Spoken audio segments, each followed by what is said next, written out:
सौरभ हत्याकांड के बारे में जिसने भी सुना उसकी रूह कांप गई।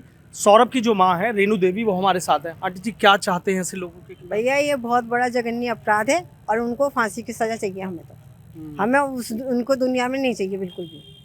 उनके पूरे 5 को फांसी की सजा होनी चाहिए।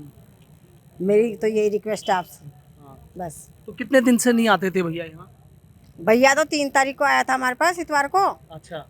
जब से वो इंडिया आया है रोज आ रहा था घर, वो रोज आ रहा था घर। बस 3 तारीख से नहीं आया ना मम्मी। 3 तारीख से नहीं आया। तो वो आया नहीं लेने के लिए। कहने लगा मैं घूमने जा रहा हूँ, अब पर वो घूमने तो गया नहीं, उसने तो उसे मार ही दिया ना। तो क्या कभी ये नहीं समझाया भाई को कि आ जाओ भैया? नहीं, वो आता था, उसे समझाने की जरूरत नहीं थी। वो तो मिलने वो आता था, मिलने आता था, बैठता था, बातचीत करता था, खाना पीना खाता था, सब करता था। ऐसा कुछ नहीं है। मुस्कान को लेके कुछ कहता था आपसे? मुस्कान के बारे में तो कोई बात ही नहीं करता था कि वो मुझे कुछ कह रही है या सुन रही है, कुछ नहीं कहता था। लेकिन लग रहा था कुछ ना कुछ चल रहा था ऐसा। अब पता नहीं भैया, बात तो उनके दिमाग की है ना।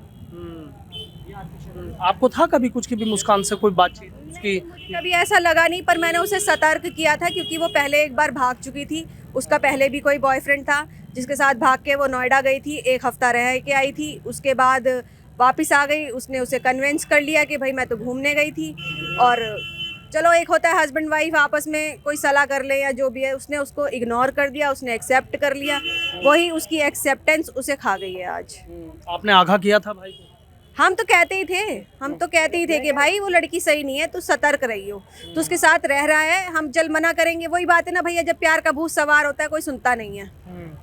तो हम तो बहुत ही ज़्यादा उसे कहते थे कि भाई तू अपना ध्यान रख, हर चीज़ पे अपना फोकस रख, मतलब किसी पे भरोसा मत करिए, क्योंकि उसके घर वाले बिल्कुल भरोसे लायक थे ही नहीं। जिस दिन से उसने शादी किया हम उसे उस दिन से ही कह रहे थे। कभी गए थे मुस्कान जब जहाँ रहती थी भाई, कभी वहाँ गए थे आप लोग? नहीं, अच्छा, क्यों नहीं जाते थे? हमें अपने भाई से मतलब था। वो हमारे घर आता था, हम उससे मिल लेते थे, बात खत्म। उसकी बेटी भी वो खुद लेके आता था, हम मिल लेते थे। उसको पसंद नहीं थे हम लोग, अब हम क्या कर सकते हैं। अब बेटी है, वो बेटी को लेकर कुछ सोचा? नहीं, हमने कुछ नहीं सोचा। हम कुछ नहीं सोचेंगे बेटी बेटा के लिए। क्या चाहती हैं आपके भाई के साथ ऐसा हुआ? नहीं, मैं तो यही चाहती हूँ कि उसके घर में जितने भी लोग हैं, उसके माँ बाप, उसका भाई, उसकी बहन, सबको फांसी होनी चाहिए। सबकी मिली भगत। हाँ, सबने मिलजुल कर उसको मारा है। एक पैसे की बात और आ रही है कि बहुत सारा पैसा था भाई। हाँ, भाई कमा के लाया था, जितना भी पैसा था सबने आपस में अपने अपने अकाउंट में ट्रांसफर करा लिया, चाहे वो उसकी माँ हो, बाप हो, या उसका भाई हो या बहन हो। सबने 1.5 लाख का फोन लेके आया था जो कि उसकी बहन ने लिया है। 1.5 लाख रुपए उसके बाप ने लिए हैं सोने की चेन के लिए, और बुंदे, डायमंड रिंग और ये सब चीजें हैं जो कि हमें पता चली हैं। लंदन में क्या करते थे भैया? मर्चेंट नेवी में था। अच्छा, मर्चेंट नेवी में। अभी भी मर्चेंट नेवी में थे? बता रहे हैं कि कहीं दूसरी जगह जॉब? नहीं, मर्चेंट नेवी में ही था प्रॉपर, और वहीं करता था। अच्छा, हाँ फांसी चाहते हैं आप लोग? हाँ, हम सब फांसी चाहते हैं। आप भी फांसी चाहते हैं? सब फांसी। सभी क्षेत्रों से हम फांसी चाहते हैं। सभी क्षेत्रों से फांसी होने उन्हें फांसी होनी चाहिए। उन्हें चौराहे फांसी होनी चाहिए जिन्होंने ऐसा करा है हमारे भाई साथ। दरअसल इस तरह का जघन्य अपराध करने की उन्हें किसने ये दे दी है? ऐसे लोगों को सड़क पे फांसी दे देनी चाहिए ताकि आगे कोई इस तरह का कोई कदम ना उठाए। मैं क्या चाहते हैं सर आप भी देखें? पर मेरा तो कहना यही है, जिस तरह से इन्होंने अपराध किया है, एक शरीफ बच्चों को मारा है दोनों ने मिलके, इन लोगों को सरकार द्वारा भी कुछ जल्दी फांसी होनी चाहिए, तभी इनकी मम्मी को सुकून मिलेगा। जो इनकी बहन है बेचारी जो बिलख रही है, मम्मी है, पूरा मोहल्ला, पूरा परिवार जो परेशान है, मैं सरकार से यही चाहूँगा कि इनको जल्दी फांसी मिले।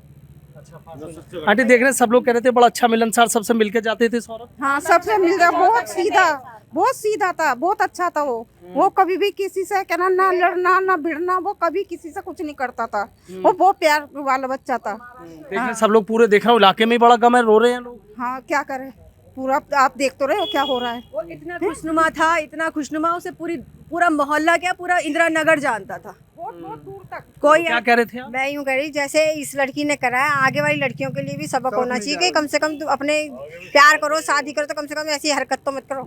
आप लोगों ने तो मना किया था ना शादी के लिए? हमने मना नहीं करा था, ये लोग कर चुके थे जब। अच्छा, हाँ, लेकिन आपकी बात मान ली थी तो आज ये ना होता है। हाँ भाई ने। हाँ, तो देखिए किस तरीके से पूरे इलाके में गुस्सा है, पूरे इलाके में गम है, लोग बेहद गुस्से में हैं। सीधा कह रहे हैं कि लोगों को फांसी होनी चाहिए। जो माँ है उनके आंसू सूख चुके हैं। बहन कह रही है कि भाई को आगाह किया था, भाई से मतलब था। मुस्कान कभी नहीं चाहती थी कि परिवार के जो लोग हैं वो किसी तरीके से घर आए, तो इसलिए जो सौरभ है उनका अपने घर आना जाना था, लेकिन बहन की बात मान ली जाती। बहन ने आगाह किया था, तो शायद इस तरह की ना होती। लेकिन इतना ज़रूर है कि भाई को खोने का जो गम है और बेटे को खोने का जो गम है वो पूरे परिवार में दिखाई दे रहा है। वीडियो जर्नलिस्ट समीर राणा के साथ Sanuj Sharma, ABP news, Meerut. For exclusive and insightful videos, subscribe to our new channel ABP Live Premium.